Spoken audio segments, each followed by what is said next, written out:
Before we get into the meat and potatoes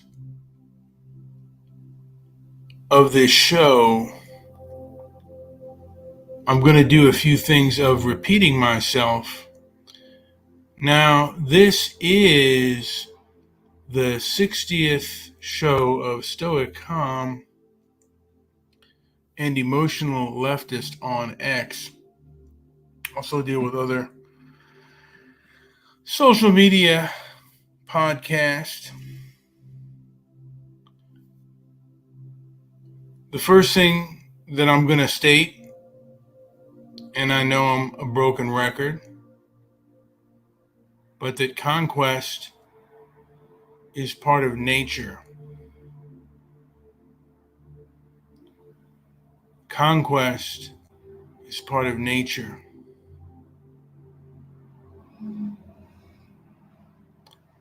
Back in the day, people used to conquer by force. Today they use other means, sometimes democracy, other times, particularly in the social media stratosphere, they just use manipulation tactics. And they've been rather successful since George Floyd, or since the pandemic and George Floyd. We are now living in a post-pandemic, post-Floyd world. And we are living in many or a few ways under the mindset of a post-pandemic and post-Floyd world that has changed. And these are some of the ideas that I have to best, or for, in my opinion, that are the best ideas for resistance to this ideology that some would say is rooted in Marxism. I see it in a lot of ways. It tickles the ego, so it's got egotism, maybe narcissism, cluster B personality disorder, or at least behavior that is aligned with cluster B, very narcissistic behavior amongst the wokesters. So how do you resist? Well, you would think perhaps logic and reason, but that doesn't necessarily work.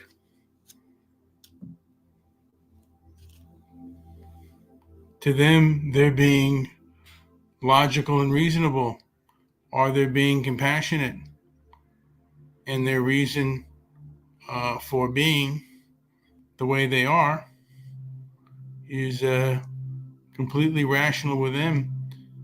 And it's been my experience that they don't even want you to discuss, because once they hear something that goes against their narrative, the first thing they do is they call you MAGA, or, a Trump supporter. And you don't have to be a Trump supporter to not like what woke leftism is doing.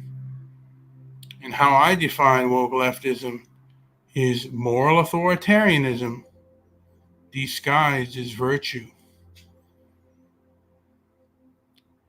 And when people want to be hidden, or they just want control, they don't want debate, they don't want discussion, they want obedience.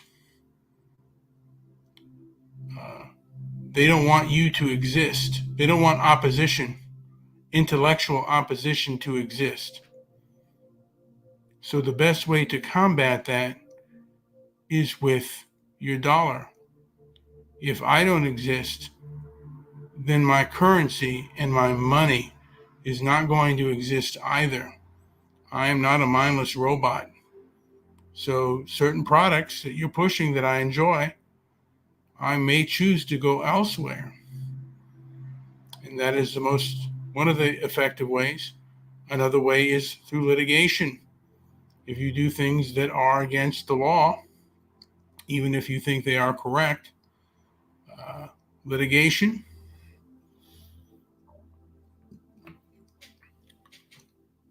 letter writing campaigns as well. I don't think that protesting is that effective because they scoff at you. And they